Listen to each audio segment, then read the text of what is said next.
din responsible owners ang aton mga kasapatan.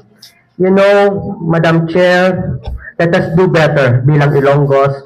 Let us show the nation and to the world that Iloilo City is a dog and friendly to all animals. You know, Madam Chair, personal ko ni nga experiensya sa ara ko sa Amerika, juggling work and school, nag-depress ako.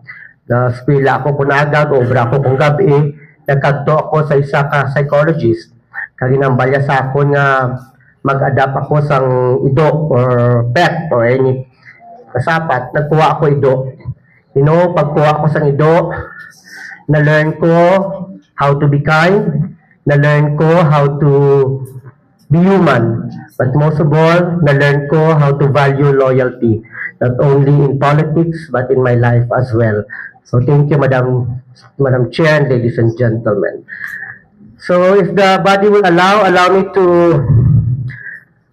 pass a corollary resolution calling for the Office of the City Veterinarian to intensify further implementation of vaccination drives or programs and responsible pet owners under Regulation Ordinance Number 2024-141, also known as the Iloilo City Animal Welfare Act. So move, Madam Chair. And further, Madam Chair, I move that the copies of this resolution be forwarded to the Office of the City Veterinarian, the Liga ng mga Barangay, and to Liga ng mga Barangay. So move, Madam Chair. But before that, may I acknowledge first Councilor Doron? She has something to say. Thank you, Madam Chair. You describe a dog as your pet. Yes, But to me, it is more than a pet. I consider this as a companion. yes. Dogs give me happiness.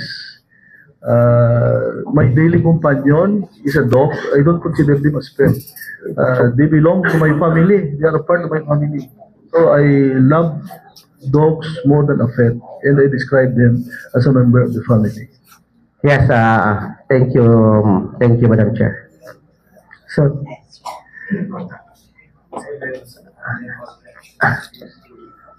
So thank you, Madam Chair. I also move that these copies be given to the City Vet and to all Liga ng mga Barangays. Okay, there's a pending motion. It has been moved and seconded. Hearing no objections, motion is carried. Thank you. Yes, Councilor Sarabia.